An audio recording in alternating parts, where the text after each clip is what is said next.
I'm Matthew Kaufman here with Alex Kelly. We got a few things to talk about. One, we're going to talk about Aaron Judge and the New York Yankees sweeping the New York Mets in the Subway Series yesterday and on Monday night in New York. We got the Seattle Seahawks talk with the starting quarterback position, Drew Lock or Geno Smith. The New York Giants, 2-0 in the preseason. Does it mean good things for Brian Dable or a little more disaster for the Giants? Sterling Shepard finally back off the publish from the injury. Zach Wilson out for a few weeks. It's going to either be Mike White or Joe Flacco getting the start. But we're going to start with, obviously, Aaron Judge and the New York Yankees. Alex, 47 home runs, 48 home runs now for big number 99. And none bigger, that home run drought. Finally hit 2 home runs in his past two games. Helped the Yankees win the last 2 games against the Mets. Well, I think it's great. I think we can finally get out of the losing drought that we've had through the month of August. August has just been a horrible month for the New York Yankees. In the power rankings, we went from easily being the top team to be maybe the fourth or fifth team. So I think Judge hitting home runs and then bringing up Cabrera through the minors, and I think that's helped us a lot. And then Rizzo, he keeps doing what he's doing. But I think is a great leader on this team. So I think him hitting home runs just hypes up the team and just keeps us rolling. And it just went perfect for us yesterday. Yeah, and obviously, I mean, Judge's home run yesterday, 453 feet. And another guy who's really come up big, and a lot of people have been saying, again, Andrew Benintendi, oh, is he going to turn into Joey Gallo, who he went 2 for 19 in his first 19 at bats? Is this going to turn into another Joey Gallo kind of thing that happened to us last year? He has been so big for the Yankees in the past couple of days. The big home run against the Blue Jays, the big hit on Monday night against the Mets, another big hit last night against the Mets. How big has Benintendi been for the Yankees in these past few games as well? Coming off now, what is it, 3 games in a row for the win for the Yankees? Well, Benintendi, at first we thought it was going to be Gallo because his first hit should not have been a hit. They're just the fielder's choice, really. But really, he's been pretty big in the last couple games and last couple days. And he's really fast too, so that helps us out at home plate when he's running from third to home. So that helps us out a lot. But he's done really, really well. But I don't think it will turn into a Joey Gallo situation where Aaron Judge has more hits than no home runs, and Joey Gallo had hits with us all year, so I don't think it'll turn into that situation. But it did take every new team you go to, it does take a long time, well, not a long time, but some time to get used to everything and everybody. So, yeah, I think he's going to be perfectly fine. He's younger than Joey Gallo, so we have that going for us. But yeah, I think he's done perfectly well. Well, another thing with the Yankees, and I mean, besides obviously the MVP talks with Aaron Judge, big hits lately from Benintendi, but the pitching for the Yankees, the bullpen, the injuries, you just had Efros with a shoulder strain. You got all these guys going down. Hopefully, Severino comes back soon. But it's really been the pitching. It's been the bullpen. I mean, you lost Clay Holmes now. You lost, obviously, Chad Green earlier in the year. He's out with Tommy John surgery. So it's at the point now you're bringing up all these younger guys like Clark Schmidt, who's been brilliant down in AAA Scranton, had phenomenal starts down there. So how big is it for the young guys, really, like Oswaldo Cabrera, who we've seen make some phenomenal major league plays in just his first week of the season? How big is it for those guys to come up in these spots and play like they've been in the big leagues for years?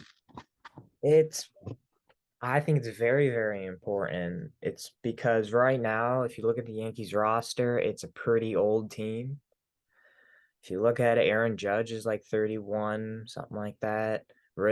Josh Donaldson's 36, LeMahieu's 32, Mike Carpenter's 36. So you got all these older guys, But injuries, yes, we don't want to see them, but then we can see our younger players play in the majors and see how well they can handle the pressure and see how well they can perform.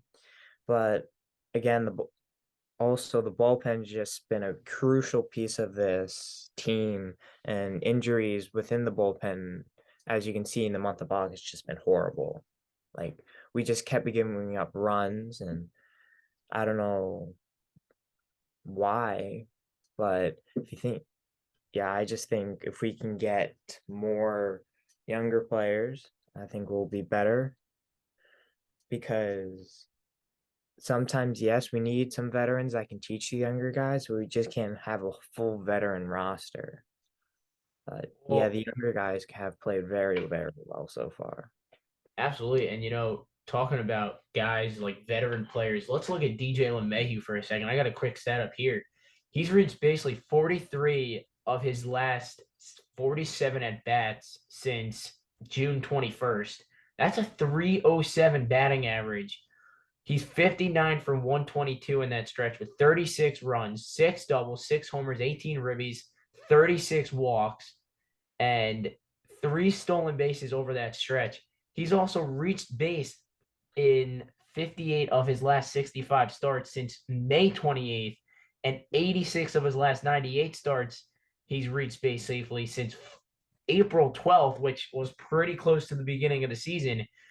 And, you know, he's reached base multiple times in games, and that's obviously what you want. We saw yesterday, really, for the first time with Aaron Boone putting LeMahieu in the leadoff spot, then Benintendi. Then you have to really pitch the Judge because then you'll have the bases loaded otherwise because you have a great contact hitter in LeMahieu. You have a great contact hitter who could really go the other way, honestly, in both guys, LeMahieu and Benintendi. So you really give the opportunity to Judge in those spots with RBIs. So how big is the opportunity for that? Besides the fact Aaron Judge could obviously hit 50 plus home runs in a season, which he's creeping up on now, only two away from that. So having LeMahieu and Benintendi in those two leadoff hitter and number two hitter role, that is super big for the Yankees. And then again, you go back to the bullpen, the Yankees score runs, but the bullpen, who's been so banged up lately, really struggling, obviously. But they got a great job from Lou Trevino the other day. And then yesterday, Wandy Peralta got out of that huge jam against the Mets with the bases loaded. So it's really a better job than what Aaron Boone and the Yankees have produced for this Yankee team lately. But the energy has to still be there for New York to finish off the season, you know? Yeah, you can't just go halfway through the season, go whatever. Before the All-Star break, we were somewhere around 70 wins and around 20 losses. And after the All-Star break, we were just very, very bad. And well, not very, very bad. We just gave up. We could score runs, but we couldn't score enough runs. And as also the starters have to be very, very good and well and pitch well and keep their pitch count low so we can keep them through as many innings as possible. And then we can limit how many relievers we can put in. And LeMahieu and Benintendi putting 1-2 because Judge, usually before the season, he was the three-hole hitter. He wasn't the two-hole hitter. He was the three-hole hitter most of the time. So putting two guys before him, that means you have to pitch to him or you're just going to walk bases loaded. And then yesterday you had Rizzo behind him, and of course we've seen him hit a lot of home runs. So if you put Aaron Judge at the three hole, you have to pitch to him because you get the other two guys on bases and LeMahieu's very versatile and Benintendi's fast as we seen Benintendi against, I forget, I think it was the Blue Jays or the Mets, but when he practically went airborne diving into home plate. Yep, But absolutely. That was against the Mets. yeah, we've seen him do that. And if we can put him before Judge, that would be very good for him because then Judge won't have to hit a home run. Yeah, He can't just hit a single and Benintendi can go first to third. and you're right, absolutely. I mean, especially like you have those guys obviously filling in, like Oswaldo Cabrera, who's come up big. He's made phenomenal plays. He's made plays at third. He's made plays at short. He was robbed a home run in right field. He saved the run yesterday, throwing a guy out going home. But all those guys really are because of the injured list that I'm going to share with you for a second, Alex. They have 12 players right now on the injured list. We're going to start with Zach Britton, who's got the UCL restructuring and repair. He's been out since March. Steven Ridings with the right shoulder impingement. He's been out since April. Chad Green out, elbow strain for the year. Harrison Bader, hopefully they get him back in September. Luis Severino hoping to get back in September. Miguel Castro, who's been out with a right shoulder strain. Michael King, who's done for the year, Giancarlo Stanton, who's expected to come back on Thursday against on the road to start the road trip with the left Achilles tendinitis. Matt Carpenter hurt his foot, left foot fracture in Seattle. Clay Holmes with the lower back spasms. Hopefully he comes back soon. Albert Abreu with the right elbow inflammation. Scott Efros with the shoulder strain now. So it's been, again, next man up mentality, which Aaron Boone has talked about for years. We know that. But it's a fact for this Yankee team that the injuries just pile on over and over and over again. And that doesn't help a team. I mean, you look any sport you play, injuries on a team is never going to be helpful in any way, shape, or form. Yeah, because but as we've seen before, especially last year with us, we barely made the playoffs. Judge was hurt for a lot of the season. Sand was hurt for a lot of the season.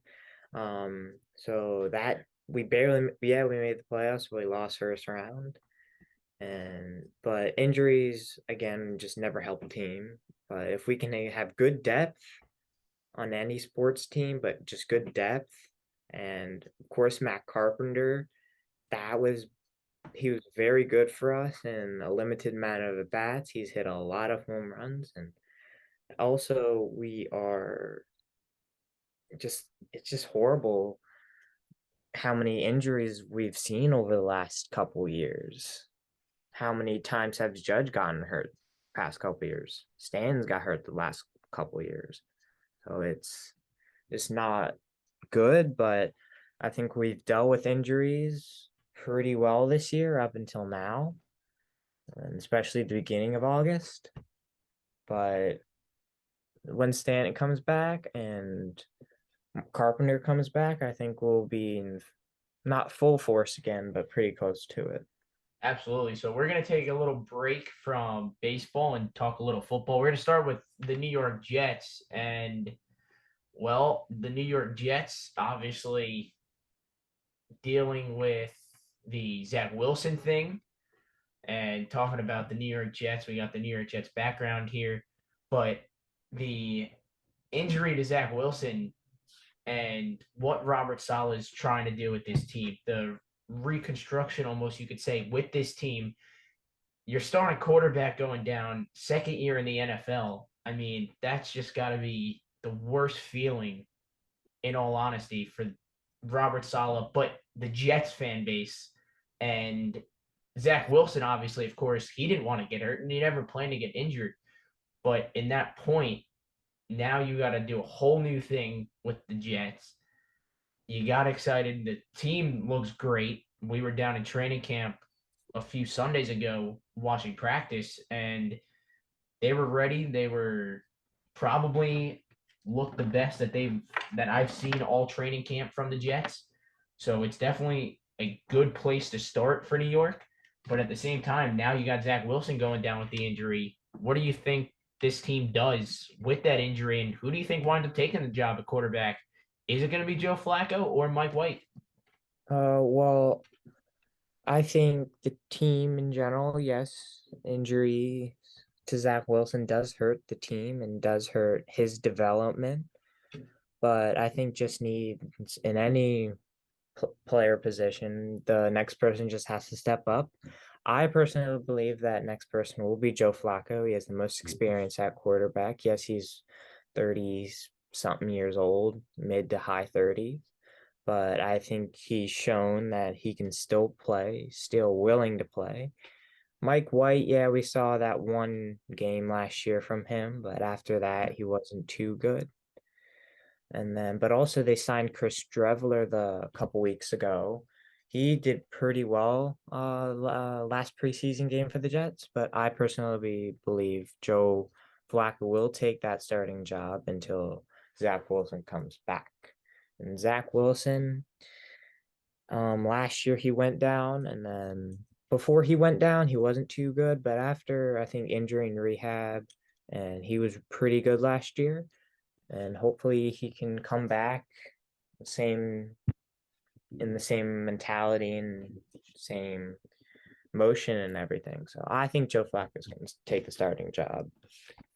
Absolutely. And, I have to honestly agree with that because of the veteran experience and not just the experience. I mean, you get experience playing college, but with what Robert Saleh and the Jets have tried doing in recent years, every team wants to win the Super Bowl. That's obvious. Every team's goal every year is to go to a Super Bowl. But with the Jets, really, in recent years, it's been a struggle. They have not found the path to the playoffs. They haven't. They've struggled tremendously against the division teams, against Buffalo. They've had some success against Miami, but they haven't been able to beat New England. So it's really that chance for these teams now. And, you know, you don't want to do anything to hurt your team, but it's at that point where you really need to step things up if you're Robert Saleh and you got to help this team. So we're going to go from the quarterback battle in New York for the Jets over to the Seattle Seahawks. Geno Smith, Drew Lock. Alex, I know you're a Seahawk fan. So what have you seen between these two quarterbacks, preseason games, training camp? What do you think? Tell me the mixture of these two quarterbacks trying to battle it out right now for the number one spot for week one against obviously Russell Wilson's former team, the Seattle Seahawks. They'll play the Denver Broncos week one on Monday Night Football on ESPN. So quarterback battle, Geno Smith, Drew Lock. What do we got? Well, Geno Smith again is that veteran. It's kind of just like the Jet situation where you've got a veteran quarterback like Joe Flacco, but Geno Smith, this is his eighth or ninth year in the NFL. He's backed up Russell Wilson of the past couple of years. He was signed like 2018, I believe, something like that. And it's just been Russell Wilson. Then we got to see him a little bit last year when Russell Wilson had a injury and we didn't want to aggravate that. So we put Geno Smith in a couple games and he was all right. He wasn't the best quarterback in the world, as you would expect. He hasn't played the last 5 years. No, last couple years, he's only had 5 starts. Drew Lock, he had his chance in Denver. He got drafted 2019, I believe. He had his chance in Denver. I personally like Geno Smith better. He knows the playbook better. He's fits Russell the way we went with Russell Wilson. Geno Smith's more of a mobile quarterback. Drew Lock's more of a pocket passer, but he can roll out if he want to. But I think since Geno Smith has been here, some players have played with him last year, like DK Metcalf and Tyler Lockett, of course.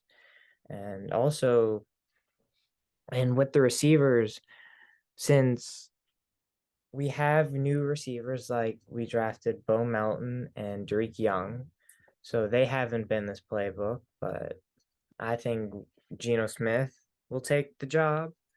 But I personally do not like Drew Lock. I personally don't like him. He had his chance in Denver. He blew it.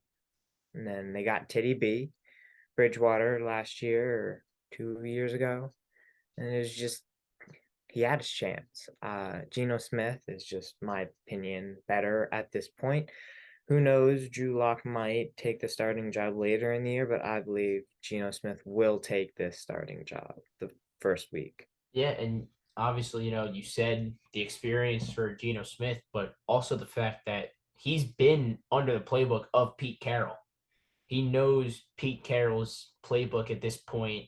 Obviously, things change throughout the year, every year, but with Geno Smith at quarterback week one, I feel like Seattle has the better chance knowing the playbook. Now, obviously, we're not inside the head of Pete Carroll, but if I'm Seattle, I definitely go Geno Smith, as you said.